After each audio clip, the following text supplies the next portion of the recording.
السلام عليكم.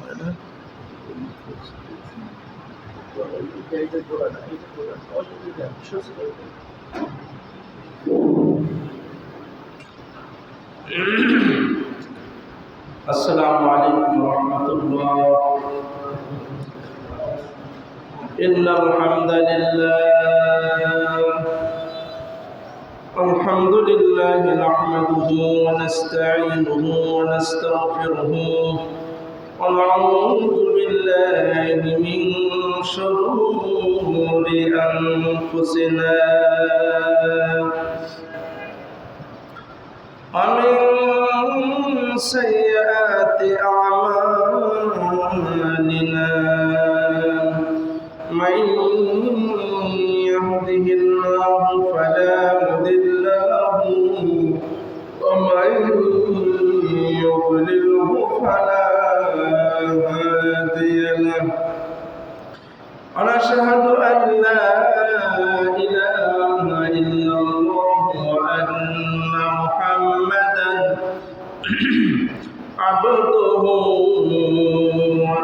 ورسوله صلى الله عليه وعلى آله وسلم أرسله بالحق بشيرا ونذيرا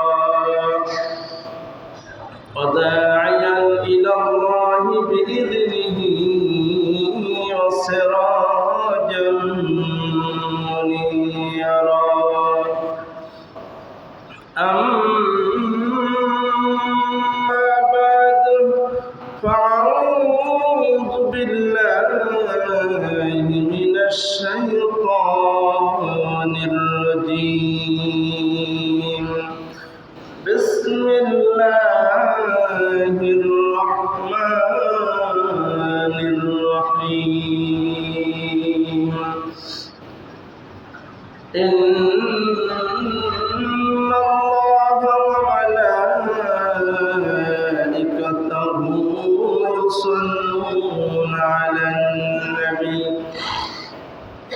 يا أيها الذين آمنوا صلوا عليه وسلموا تسليما اللهم صل على محمد وعلى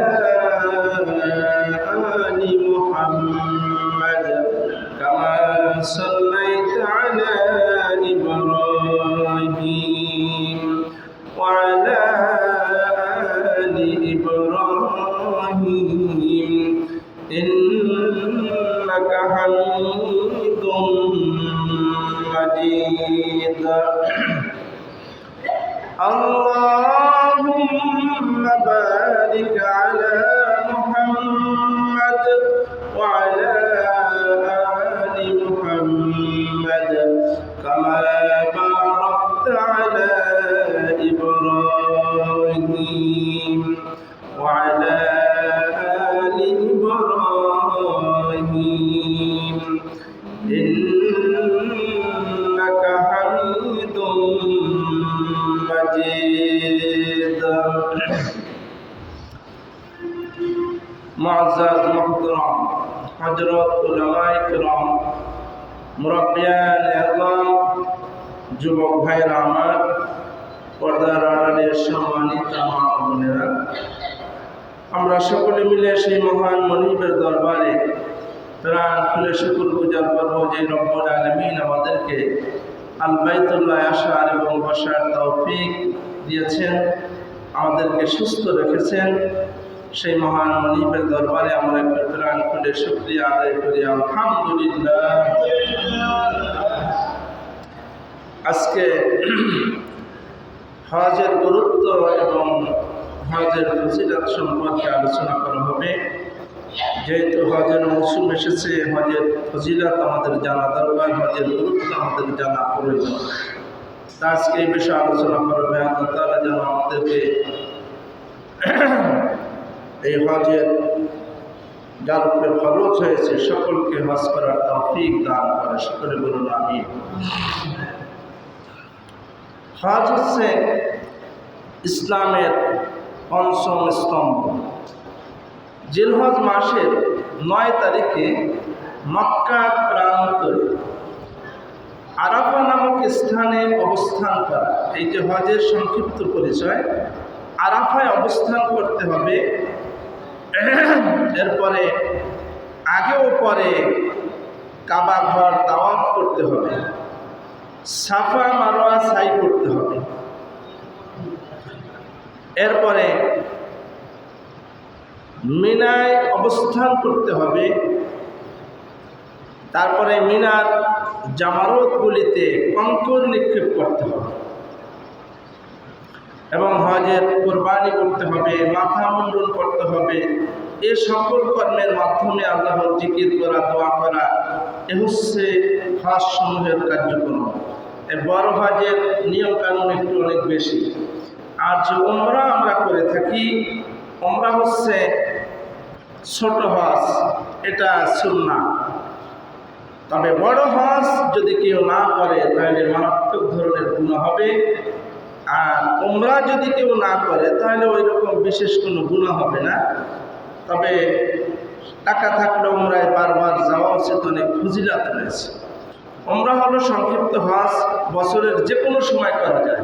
আর বড় হজ ইচ্ছে করলেই যে কোনো সময় করা যাবে না, ওটা একটা নির্ধারিত টাইম আছে, ওই টাইমেই আপনার হজ করতে হবে।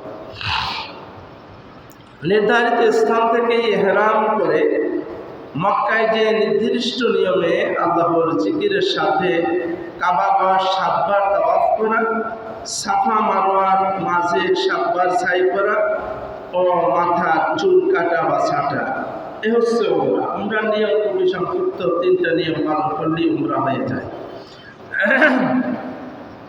এই হজের মাধ্যমে ইমানের পরীক্ষা হয়, হজের মাধ্যমে ব্যক্তিগত মানসিকতা প্রশস্ত হয়, বৃহৎ মানব গোষ্ঠীর সকল জাতি ও বর্ণের পাশাপাশি সমাবেশ ঘটে, পরস্পর বর্ণগত, ভাষাগত, দেশগত, জাতিগত সকল হিংসা বিদ্বেষ রেশারেশি হজ পালনের মাধ্যমে হৃদয় থেকে মুছে যায়। একই জায়গায় সারা বিশ্বের মুসলমান একত্রিত হয়। এক এক দেশের মানুষের চেহারা সুরত এক এক রকম, কালচার এক এক রকম, তাদের কথা ভাষা এক এক রকম। সব মানুষগুলি মিলে একই টাইমে আল্লাহ পাকের শুকরগুজার করে, ইবাদত করে, হজ পালনের চেষ্টা করে সবাই। কিন্তু এই যে মুসলিম মিল্লাহ যে একতাবদ্ধ হয় এই হজের মাধ্যমে, এর একটা বড় প্রমাণ। আল্লাহ তাআলা বলছেন, ওয়াতাসিমু বিহাবলিল্লাহি জামিআ ওয়া লা তাফাররাকু, তোমরা একতাবদ্ধ হয়ে আমার রজ্জুকে শক্ত করে ধরো। কোরআনে বারবার একতার কথা আসছে, আর আমরা মুসলমান জাতি খালি বারবার ভাগ হই। কত ভাগে যে আজকে আমরা বিভক্ত হয়েছে, এইটাই একমাত্র মুসলমান ধ্বংসের কারণ। সমস্ত মুসলিম রাষ্ট্রগুলো যদি এক থাকে, সমস্ত কাফের মুশরিকরা আমাদের পায়ে সিজদা করতে বাধ্য, মাথা নত করতে বাধ্য হয়। কিন্তু আমাদের সমস্যাটাই ওখানে, আমাদের ঐক্য নেই। হাদিসে কোরআনে সব জায়গায় ঐক্যের কথা আসছে বারবার।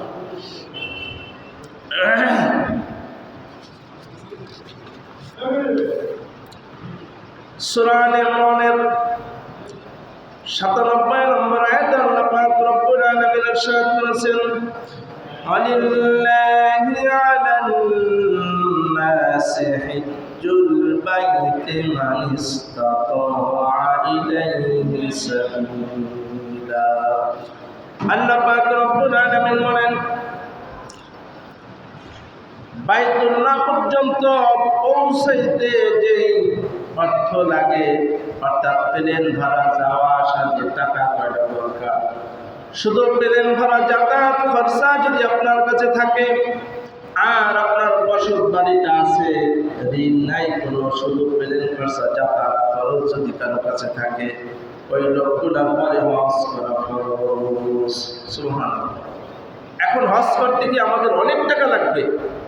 আপনার বসত বাড়ি আছে, ঋণ টিন নাই, শুধু হজে যাবার আসার মতো যদি খরচ টাকা পয়সা থাকে, সবাইয়ের উপর হজ খরচ। আমরা মনে করি হজ ফরজ হয় শুধু বিশাল দামার কোঠা, গাড়ি বাড়ির মালিক যারা বিশাল ধনী মানুষ তাদের উপরে হজ ফরজ হয়, আমাদের উপর হজ ফরজ না। হিসাব করলে শতকরা এখন 80% মানুষের উপর হজ ফরজ। আমি যেটা বুঝি, কারণ নিজের বসত বাড়ি ছাড়া যদি আপনার বাইরে 5% 10% জমি থাকে, ওই জমি বিক্রি করে আপনার হজে যাওয়া খরচ। এমন কার নাই বসত বাড়ি ছাড়া বাইরে সম্পদ নাই, বাজার কাটে বিড়ি নাই, বাইরে সরজমিনে ধানি জমি নাই, এরকম লোক পাওয়া তো কম, খুবই কম, সামান্য না, সবাইরই তো আছে। তাহলে আপনার বসত বাড়ি ছাড়া ঋণ নাই, এছাড়া বাইরে যদি জমি থাকে, কোনো সম্পদ থাকে, টাকা থাকে ব্যাংকে, সবাইয়ের উপর হজ করা ফরজ। এটা আল্লাহর অর্ডার, ওয়ালিল্লাহি আলান নাসি হিজ্জুল বাইতি মান ইসতাতা ইলাইহি সাবিলা। যাদের খরচা টাকা আছে, শুধু ঋণ টিন নাই, বসত বাড়ি ছাড়া, এদের সবাই উপর হজ খরচ। একটু হিসাব করেন, তাহলে আমাদের প্রায় মানুষের উপর হজ খরচ হয় কিনা। অথচ আমরা এই হজ খরচ হওয়ার পরে হজ করি না, বসে আছি টাকা পয়সার মায়ায়, সন্তানদের বেশি ধনী বেলায় দিয়ে যাবে, অনেক সম্পদ দিয়ে যাবে। এই সন্তানকে আপনার কবরের আযাবের সাথী হবে, মিজানে পুলসিরাতে যত বিপদ হবে, বিপদে আপনার সাথী হবে। জাহান্নামে গেলে এই সন্তান আপনার বাঁচাইতে পারবে? তাহলে আমরা কেন এই ভুল করতেছি? আর আমরা অনেকেই টাকা পয়সা হইলে আমার এই নিয়াইতে ঘুরতে যায়, যে টাকা পয়সা হয়েছে ট্যুর করে আসি, সৌদি আরব থেকে ঘুরতে যায়, দেখতে যায়। এভাবে যদি কেউ ঘোরার নেয়াইতে, দেখার নেয়াইতে এই মক্কা মদিনায় যে থাকে, তার কোনো সব হবে না, বরং এই সফর তার জন্য জাহান্নামে যাওয়ার কারণ। মক্কা মদিনায় আপনি উমরায় যাবেন, হজ করতে যাবেন, সব একমাত্র আল্লাহ পাকের সন্তুষ্টির জন্য যাবেন।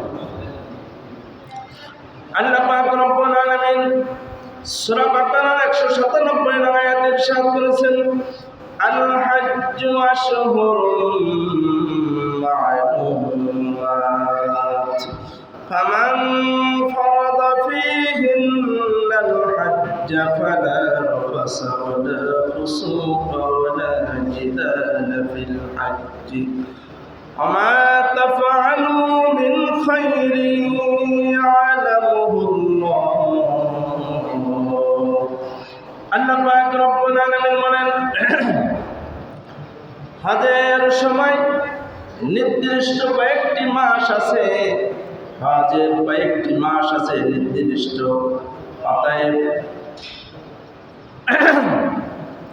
অতএব এই মাসগুলিতে যে ব্যক্তি হজ করার সিদ্ধান্ত গ্রহণ করবে, যে আমি হজ করতে যাব, এই চিন্তা যার মাথায় আসবে, যে হজের নিয়ত করবে, সে হজের সময় সমস্ত অশ্লীলতা, পাপ এবং অন্যায়, কলহ, বিবাদ থেকে সম্পূর্ণ মুক্ত হয়ে থাকতে হবে। হজে যাইবেন তারপরে না, হজে নিয়ত করেছেন, এই হজের মাসগুলিতে হজের নিয়ত করা থেকে হজ করে আসা পর্যন্ত যদি আপনি হজ্জে মাবরুর নসিব হতে চান, তাহলে আপনার এই সমস্ত অশ্লীলতা থেকে আপনি হাজী সাহেব নিয়ত করেছেন, হালাল টাকা হলে তো নিয়ত করার পর থেকে সে হাজী হয়ে যায়। তাই জন্যে এই হজ্জে মাবরুর যদি নসিব করতে চায় কেউ, তাহলে সে সমস্ত পাপ অন্যায় থেকে তার বিরত থাকতে হবে এই পুরো সময়টা। এরপরে আল্লাহ তাআলা বলেন, আর তোমরা যা ভালো কাজ করো আল্লাহ সে বিষয় জানেন এবং তোমরা পথে গ্রহণ করো। আর তাকওয়া বা আল্লাহ ভীতিও আত্মসংযমী শ্রেষ্ঠ পথে। একজন মানুষের মূল সম্পদ হলে তাকওয়া, পরহেজগারি, আল্লাহর ভয়। আল্লাহ পাক রব্বুল আলামিন বলেন, হে বিবেক সম্পন্নগণ, তোমরা আল্লাহকে ভয় করো। এই জন্য যাদের হজ ফরজ হয়েছে তারা যেন ঠিক টাইমে হজ করে। আলবানী সহিহ তারগীবের মধ্যে এসেছে, দ্বিতীয় খণ্ড, প্রথম নং হাদিসে রাসূল কারীম সবাই বলেন সাল্লাল্লাহু আলাইহি ওয়াসাল্লাম ইরশাদ করেছেন, হজের মাধ্যমে সবচেয়ে যে ভালো কাজ হলো মানুষকে মেহমানদারি করানো, খাদ্য খাওয়ানো। হজে মানুষ যায় না? এই হজে যারা যায় এরা কার মেহমান? আল্লাহর মেহমান। আল্লাহর ঘরে গেছে, তামাম পৃথিবী থেকে ছুটে এসেছে। তাই নবীজি বলেছেন হজের সময় সবচেয়ে ভালো কাজ হলো মানুষকে কিছু মেহমানদারি করানো, খাওয়ানো, মানুষের সাথে ভালো আচরণ করা, মানুষকে একটু পানি খাওয়াই হলেও একটু হাসি মুখে সুন্দর আচরণ করা। এটা হচ্ছে আল্লাহর কাছে অনেক পছন্দনীয়। কারণ আল্লাহর মেহমানদেরকে মেহমানদারি করাইছে, এতে মহান আল্লাহ পাক খুশি হয়ে যান। সুবহানাল্লাহ। এই জন্যে আরব আমিরাতের পুলিশদের আচরণ দেখছেন, তারা কি সুন্দর আচরণ করে। তারা কিন্তু দারোগার মতো আচরণ করে না। হাজী সাহেব যারা যান তাদের সাথে কি সুন্দর আচরণ করে। তারা যেগুলো ভুল করে কাছে যাইয়ে হাত দিয়ে ধরে দেখাই দেয় এটা করা যাবে না, এভাবে তাদের আচরণ। কারণ এটা নির্দেশ হচ্ছে আল্লাহ পাকের, আল্লাহ রাসূল। এবার নবীজি বলছেন তোমরা দোয়া করবেন। আরাফার মাঠে অনেক হজে গেলে অনেক জায়গা আছে দোয়ার, এই জায়গাগুলি অনেক ইম্পর্টেন্ট। যারা এই জায়গায় দোয়া করতে পারবে সেই দোয়াগুলো আল্লাহ পাক রব্বুল আলামিন কবুল করে নেবেন। তার মধ্যে হচ্ছে আরাফার ময়দান, অনেক গুরুত্বপূর্ণ জায়গা। মুজদালিফায় দোয়া করা, মিনায় দোয়া করা, তারপরে তাওয়াফুস সাইর সময় দোয়া করা। গুনাহের কথা স্মরণ করে করে এই জায়গাগুলিতে যারা দোয়া করবে আল্লাহ পাক তাদের জীবনের গুনাহগুলি সব মাফ করে দিবেন। সুবহানাল্লাহ। সবচেয়ে বেশি আল্লাহ পাক মাফের, গুনাহ মাফের যত সময় যত জায়গা আছে সবচেয়ে বেশি আল্লাহ পাক ক্ষমা করে থাকেন বান্দাদেরকে আরাফা ময়দান। সুবহানাল্লাহ। ওই ময়দানটা যে কত গুরুত্বপূর্ণ ময়দান, ওইখানে যারা যে মাপ চাবে আল্লাহ পাক তাদের জীবনের সব গুনাহ মাফ করে দিবেন। তবে হক নষ্টকারীর ক্ষমা হবে না, হকটা বুঝেই দিতে হবে, তারপরে আল্লাহ পাক মাফ করবে। দেখছেন এত বড় ঘোষণা, সেখানেও বাধা হয়ে দাঁড়াইল কি? হক নষ্টকারীর ক্ষমা হবে না। তাহলে হক বনের জমিদার নয়, আপনি হজ করতে গেছেন, সারা জীবন চিন্তায় পড়ে থাকলেও কাবা ঘরে আপনার এই হজ কবুল হবে না। ভাই একটু বুঝ কম, তার জমিটা আপনি ঠকাইয়া আপনি বেশি নিচ্ছেন, আপনি তাকে ঠকিয়েছেন, আল্লাহ পাক আপনাকে মাফ করবেন। এই জন্য হজের ময়দানে সব গুনাহ, যত ধরনের গুনাহ আছে, বড় বড় পাপ আছে, আল্লাহ পাক তাও ক্ষমা করবেন, কিন্তু হক নষ্টকারীর ক্ষমা হবে না। আর এক ভাইয়ের 5 লক্ষ টাকা দিয়ে আপনি মাইনে খাইছেন, জোরপূর্বক দেন না, ক্ষমতার বলে হোক, যেভাবেই হোক, বা প্রতারণা করে নিয়েছেন, বিদেশ নেবেন বলে টাকা নিয়েছেন আর দেননি, এই সমস্ত লোক যদি 112 হজ করে তারপর তাদের হজ করবে। এই জন্য খবরদার, আমরা এই সমস্ত বড় বড় অপরাধ থেকে যেন বাঁচতে পারি। এই জন্য আমরা আল্লাহর কাছে বেশি বেশি দোয়া করব, যাতে আল্লাহ পাক আমাদের এই কঠিন পাপ থেকে বাঁচতে পারে। এই যে হক, এটা বড় মারাত্মক, ওয়াতিজাল কুরবা হাক্ক, এই হকের কোনো ক্ষমা হবে না। এই জন্যে হকের ক্ষমা হচ্ছে ওই ব্যক্তির হক বুঝাই দিয়ে তার কাছ থেকে ক্ষমা চেয়ে নিয়ে তারপরে আল্লাহর কাছে মাফ চাইতে হবে, তাহলে আল্লাহ পাক ক্ষমা করে দিবেন। ইবনে হিব্বানের মধ্যে এসেছে 9ম খণ্ড 16 নম্বর হাদিস, রাসূল করিম সাল্লাল্লাহু আলাইহি ওয়াসাল্লাম ইরশাদ করেন, যে বান্দার শারীরিক আমি ভালো রেখেছি, শরীরকে আমি সুস্থ রেখেছি এবং তার জীবনযাত্রায় সচ্ছলতা দান করেছি, এইভাবে 5 বছর অতিক্রম হওয়ার পর যেই ব্যক্তি আমার ঘরে আগমন করল না, সে ব্যক্তি সুনিশ্চিত বঞ্চিত এবং হতভাগা হবে। কি সুন্দর কথা! আল্লাহ রাসূল বলেছেন, যাকে আমি আল্লাহ পাক শারীরিকভাবে সক্ষম রেখেছি, হজ করতেও শরীর সুস্থ দরকার না? অনেক মানুষ যদি অসুস্থ হয় সে কি হজ করতে যাইতে পারে? আর হজের সব নিয়ম কানুন তার দ্বারা পালন হয়। হজ করা লম্বা সফর, এখানে অনেক কষ্টের ব্যাপার আছে। এই জন্যে আল্লাহ তাআলা বললেন, তাকে আমি সুস্বাস্থ্য দিলাম, পরিপূর্ণ সুস্থতা দান করেছি, এরপরে আমি তাকে সচ্ছলতাও দিয়েছি। টাকা পয়সা দিয়ে এই সচ্ছলতা দেন কে?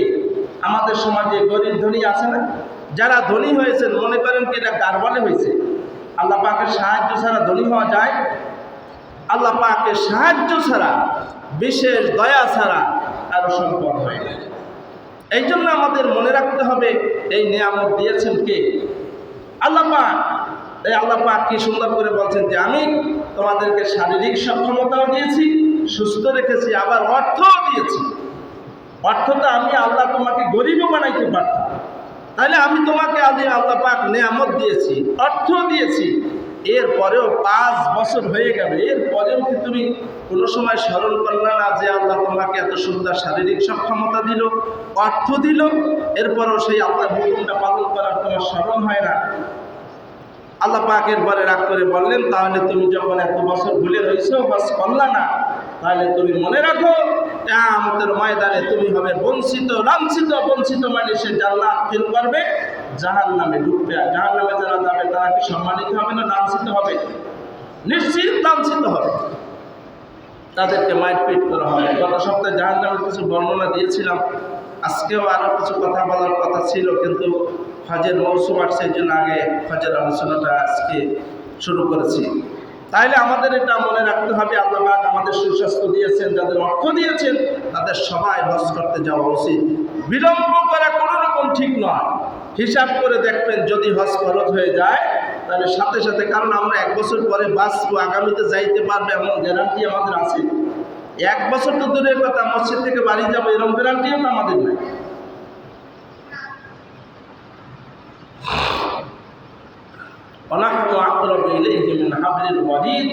আল্লাহ পাক বলছেন মানুষের মৃত্যু তার গলার যে রগ আছে, রগের চাইতেও নিকট। সুবহানাল্লাহ। এই জন্যে আমাদের মনে রাখতে হবে, খবরদার, আল্লাহর হুকুমের টাইম হয়েছে, সাথে সাথে পালন করা।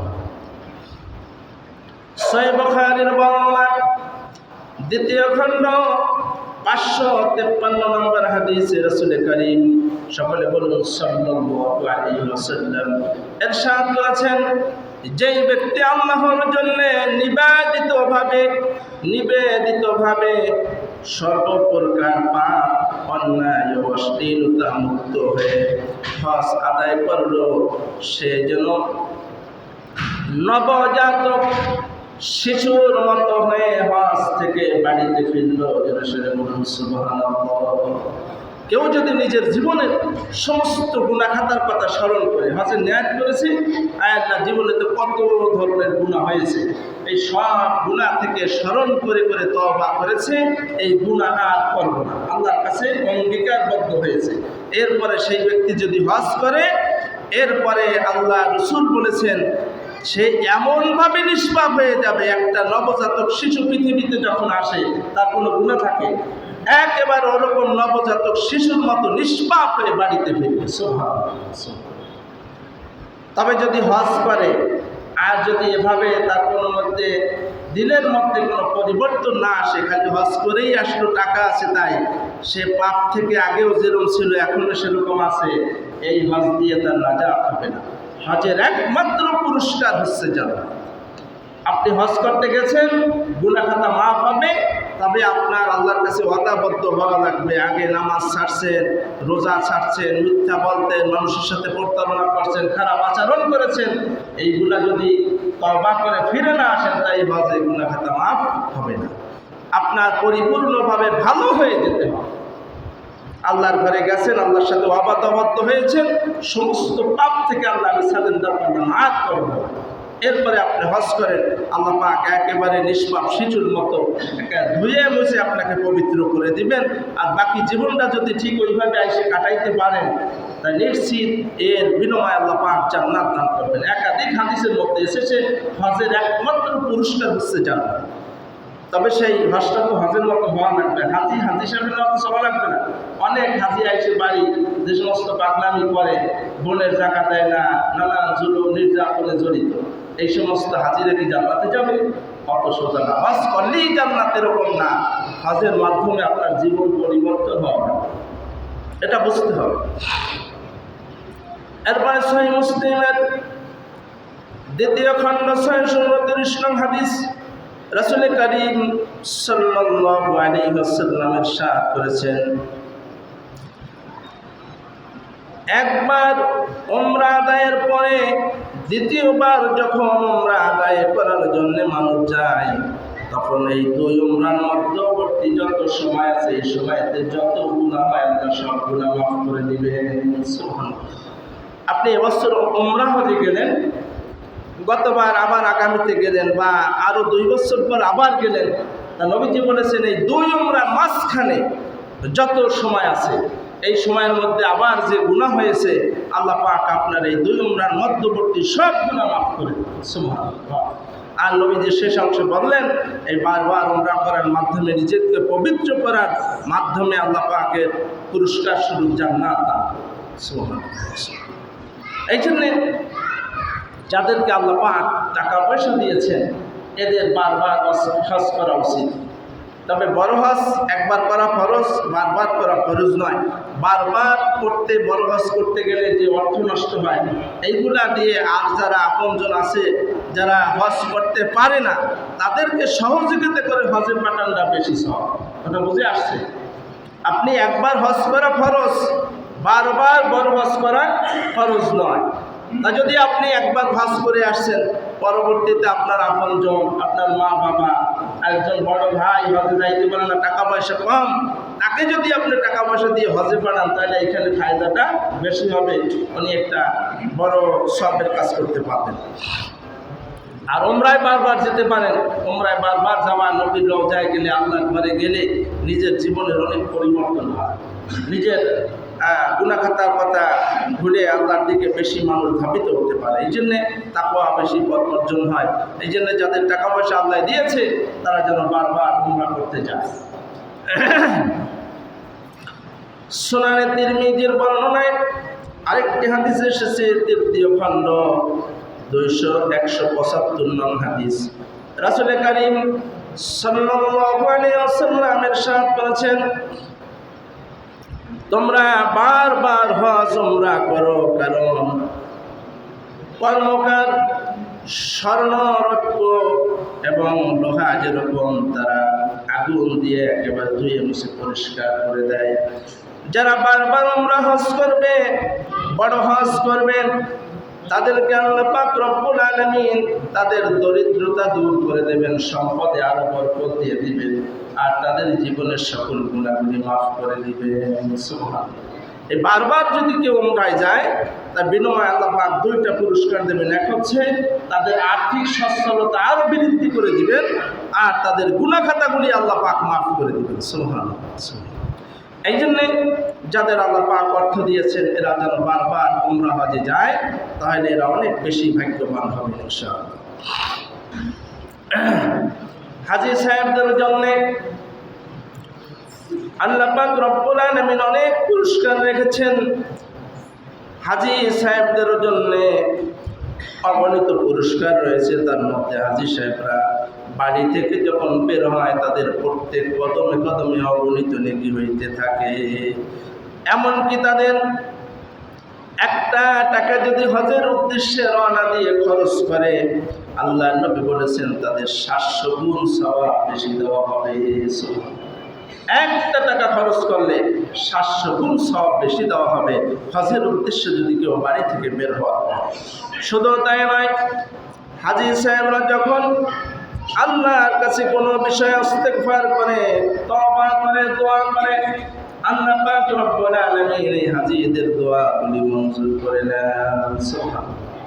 শুধু তাই নয়, হাজী সাহেবরা যদি তাদের আপনজন, আত্মীয় স্বজন, বন্ধু বান্ধব তাদের জন্য যদি দোয়া করে, আল্লাহ পাক রব্বুল আলামিন তাদের এই দোয়াগুলো কবুল করে নেন। সুবহানাল্লাহ। এই জন্য যারা হজ করতে যায় তাদের আপনজন, আত্মীয় স্বজন, যার যে বিশেষ কষ্ট আছে, সমস্যা আছে, এই জন্য তার কাছে বলে দেওয়া যে আপনি আমার জন্য একটু খাস করে দোয়া করেন। আরাফার ময়দানে যত দোয়া করবে সব দোয়া আল্লাহ মঞ্জুর করে নেবেন। এই জন্যে হাজী সাহেবদের কাছে দোয়া চাবেন আপনারা বেশি বেশি, তাহলে দেখবেন তারা যদি স্মরণ করে আপনার জন্য দোয়া করে আল্লাহ পাক আপনার এই মনের আশা পূরণ করবে। এই জন্য আমরা হাজীদের কাছে বেশি বেশি দোয়া চাবো, আর আমরা বিশেষ করে যাওয়ার জন্য চেষ্টা করব। আমরা দোয়ায় বেশি বেশি আল্লাহর কাছে দোয়া করবেন যে আমরা যেন হজ করতে যেতে পারি। আগেই বলেছিলাম আল্লাহ তাআলা বলছেন যে বাসক বাড়ি আছে আর ঋণ টিন নাই, খালি যাওয়া আসার টাকা আছে, প্লেন ভাড়াটা আছে, তার উপর হজ ফরজ। আলিল্লাহি আলান নাসি হিজ্জুল বাইতি মান ইসতাতা ইলাইহি সাবিলা। এখন তো দেখি এতে প্রায় মানুষের উপরই হজ ফরজ হয়ে যায়। এই নিজের বসত বাড়ি ছাড়া যদি জমি থাকে, এই জমি বিক্রি করে তার হজ করা ফরজ। প্রত্যেকের উপরই হজ করা ফরজ। এটা যেন আমরা স্মরণে রাখি। বিশাল টাকা পয়সার মালিক হওয়া লাগে না হজ করতে, শুধুমাত্র যাওয়া আসার খরচ থাকলেই তার উপর হজ ফরজ। ঋণ টিন যদি না থাকে, নিজের বসত বাড়ি থাকে, এতটুকু সম্পদ থাকলেই তার উপর হজ করা ফরজ। নবী করিম সাল্লাল্লাহু আলাইহি ওয়াসাল্লাম আরেকটি হাদিসে ইরশাদ করেছেন, হজ ফরজ হওয়ার পর যদি কোনো ব্যক্তি ইচ্ছা করে হজ করতে না যায়, আল্লাহ নবী বলেছেন ওই ব্যক্তি ইহুদি হয়ে মারা যাক আর নাসারা হয়ে মারা যাক, তাতে আমার কিছু আসে যায় না। কি মারাত্মক কথা! হজ ফরজ হওয়ার পর যদি কেউ ইচ্ছা করে হজ না করে, সে বেঈমান হয়ে মারা যাওয়ার সম্ভাবনা রয়েছে। আর একটা মানুষ যদি বেঈমান হয়ে মারা যায়, ঈমান হারিয়ে মারা যায়, তার মতো হতভাগা পৃথিবীতে আর কেউ নেই। হাজার হাজার কোটি কোটি বছর যেই জিন্দেগির কোনো শেষ নেই, সেইখানে যদি ঈমান হারা হয়ে মারা যায়, জাহান্নাম নসিব হয়ে যায়, তার মতো কপাল পোড়া পৃথিবীর জমিনে আর কেউ নাই। এখানে আল্লাহ রসুল বুঝাইতে চাইলেন, যদি কেউ আল্লাহর এত বড় একটা হুকুম কেউ হওয়ার পরেও না মানে, তাইলে আল্লাহ এবং আল্লাহ রসুলের তার উপর কোনো জিম্মাদারি থাকে না। তাদেরকে আল্লাহ পাক রাসূল তাদেরকে দল থেকে বহিষ্কার করেছেন। যেমন সন্তানরা যদি অতিরিক্ত দুষ্টামি করে, খারাপ কাজ করে, তখন মা বাবাও বলে, যা তোরে আমি ত্যায্য করে দিলাম, তোর উপর আমার আর কোনো দায়িত্ব নাই। এরকম অনেক মা বাবাও তো অসন্তুষ্ট হয়ে বলে, সন্তানকে বলে না, তার মানে তোমার এখন আমার আর তোমার উপর কোনো মায়া বাসনা নাই, বাড়ি থেকে বের হয়ে যাও। তা যারা এই আল্লাহর হুকুমকে অমান্য করবে, আল্লাহ রসুল বলেছেন সে আমার এবং আল্লাহ রসুল, আল্লাহ এবং আল্লাহ রসুলের জিম্মাদারি থেকে বাহিরে চলে গেল, সে এখন যা হয়ে মরুক, ঈমান হারাই মরুক, কিন্তু আমার কিছু আসে যায় না। কি ভয়ঙ্কর কথা! আল্লাহ পাক রব্বুল আলামিন বলেন হাদিসে কুরসি, যে ব্যক্তি আমার বান্দারা, ফেরেশতাদেরকে আল্লাহ বলছেন, ও ফেরেশতারা শোনো, আমার বান্দারা চারদিক থেকে ঘুরে ঘুরে দেখো, হালুডালু অবস্থা আমার দিকে আসতেছে। অনেক মানুষ ঠেলাঠেলিতে, টুপি ঠিক থাকে না, জুতা ঠিক থাকে না, শরীরের পোশাক ঠিক থাকে না, এত কষ্ট লক্ষ লক্ষ মানুষের মধ্যে হাজিরা যেমন ঘরে, এই স্মৃতিটা আল্লাহর কাছে এত পছন্দনীয়। আল্লাহ পাক বলেন, ও ফেরেশতারা দেখো, আমার বান্দারা চারদিক থেকে ঘুরে ঘুরে আমার দিকে আসতেছে, তোমরা সাক্ষী থাকো, আমার এই বান্দাদেরকে আমি বেকসুর খালাস দিয়ে দিলাম। সুবহানাল্লাহ। ফেরেশতারা বলছেন, রব্বুল আলামিন, আপনার বান্দাদের মধ্যে তো অনেকেই ভুল ত্রুটি করছে, অনেকের হজের নিয়ম কানুন যেভাবে পালন করা লাগে সেভাবে পারছে না, ভুল হচ্ছে। আল্লাহ পাক রব্বুল আলামিন বললেন, ও ফেরেশতারা শোনো, আমার যে বান্দাদের হজ হইতেছে, তাদের সাথেও আমার এই ভুল ত্রুটি বান্দাদেরকে আমি কবুল করে নিলাম, তাদেরকেও মাফ করে দিলাম। সুবহানাল্লাহ। ধানের মধ্যে কিছু সিটা থাকে না, কিছু সিটা থাকলে ধানের সাথে বিক্রি হয়ে যায় না। বেগুনের মধ্যে যদি কিছু বেগুন পোকরা থাকে, সেই পোকরা বেগুনও কি বিক্রি হয় না? 5টা বেগুনের সাথে 2-1টা পোকা বেগুনও বিক্রি হয়ে যায়। আল্লাহ পাক বললেন, যে হাজিদের হজ হইতেছে আর যারা হজের নিয়ম কানুন জানে না, কিছু ভুল ত্রুটি হচ্ছে, সেই যে হাজিদের হজ হইতেছে তাদের সঙ্গে আমি তাদেরকেও কবুল করে নিলাম। তবে শর্ত হচ্ছে হালাল টাকা লাগবে। হজে যে যাবেন, এই টাকাটা একেবারে পিওর সৎ টাকা হওয়া লাগবে। আপনার ঘাম অর্জিত পয়সা, কষ্ট অর্জিত পয়সা লাগবে। আপনি হারাম টাকা দিয়ে মানুষের জনগণের সম্পদ মাইনে, অনেক নেতারা হজ করে না, হজ করতে যায় হাজি সাহেব, লক্ষ লক্ষ টাকা জনগণের চুরি করে কোটি কোটি টাকার মালিক হয়েছে, এখন হজ করতে গেছে। এভাবে যদি হজ করতে যায়, এই টাকা দিয়ে যদি 100 বার হজ করে তার হজ কবুল হবে। হজ করতে হলে আপনার সর্বপ্রথম খেয়াল রাখতে হবে আপনার দ্বারা কারো হক নষ্ট হয়েছে কিনা। আগেই বলেছি, হক নষ্ট করে মেয়ের জমি দেয় না, অনেক বাবা সম্পূর্ণভাবে দেয় না, এরকম আছে না নাই? আছে। ছেলের জন্য বেশি রাখে, আবার মেয়েরে দিলেও বিনা হিসাবে সামথিং কিছু দিয়ে দেয়। এককালে শরিয়াত আপনার মন করা চলবে না, এটা একটা নির্দিষ্ট মাপের উপরে শরিয়াত চলে। এই জন্য আপনার সন্তান যারা, সবাইকে সমানভাবে আপনার সম্পত্তি দিতে হবে। আপনি ছেলেকে জমিতে বেশি, এরকম হাজি সাহেবও দেখেছি, হজে যাইবে মরে যায় নাকি, এত লম্বা সফর বাইসে আসতে পারে, এত ঠিক নাই, তাই জমিটুকু সব ছেলের নামে দিয়ে গেছে, স্ত্রীরাও মাহরুম করেছে, অন্য মেয়েকেও মাহরুম করেছে, এই বেইমানি করে গেছে হজ।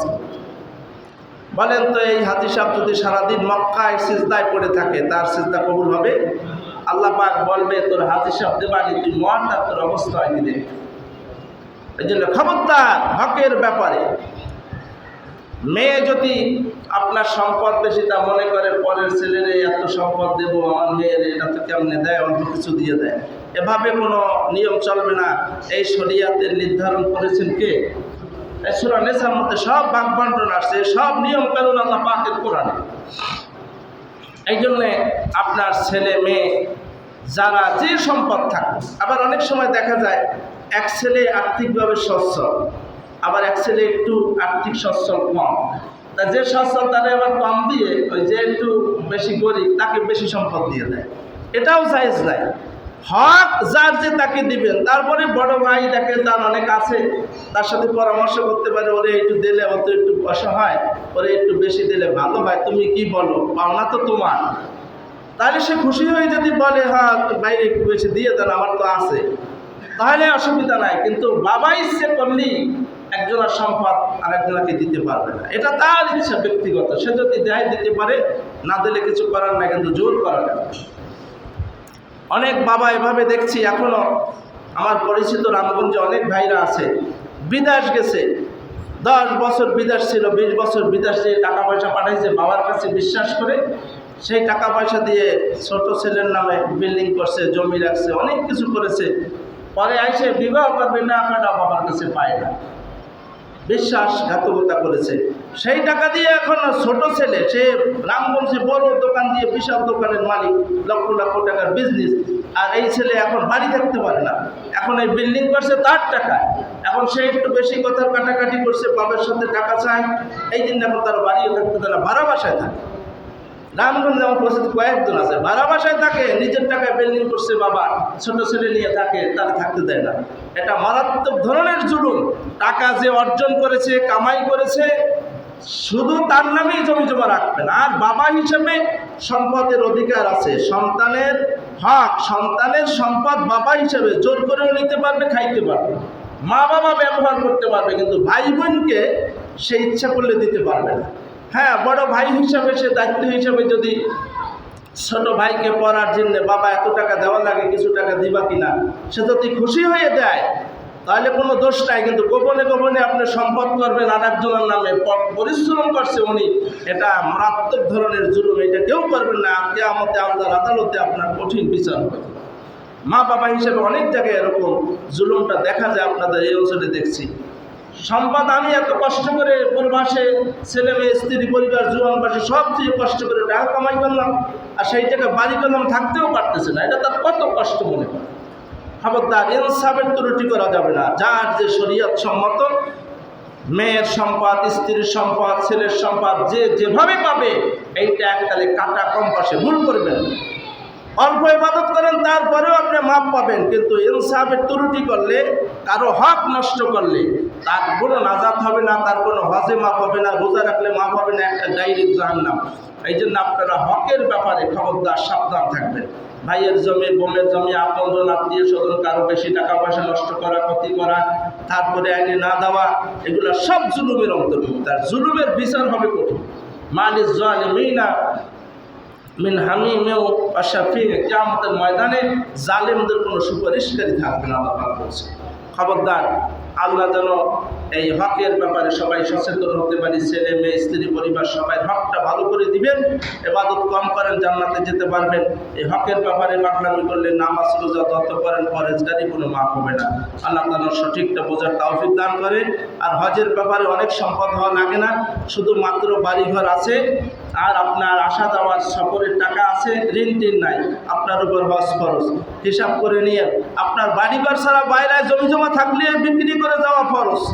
আর এই অবস্থায় যদি না যান, নবীজি বলেছেন সেই ইহুদি নাসারা হয়ে মারা যাক, হজ ফরজ হওয়ার পরেও যদি হজ না করে সেই ইহুদি নাসারা হয়ে মারা যাবে, তেমন কিছু আসে যায় না।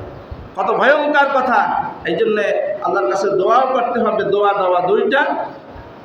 হিসাব নিকাশ করে দেখবেন হজ ফরজ হয়েছে কিনা। যদি ফরজ হয় দোয়াও করেন। অনেক মানুষের টাকা আছে হজ করতে পারে না, এরকম আছে না কমল গোড়া। এই জন্য আল্লাহর কাছে দোয়াও করবো আমরা সবসময় যে আল্লাহ তোমার ঘরে যাওয়ার তৌফিক দাও। আর এই হজ করে সুন্দর করে যেন আমল করে আমরা আখিরাতে জান্নাতবাসী হতে পারি। আল্লাহ পাক সবাইকে কবুল করুক, আমিন।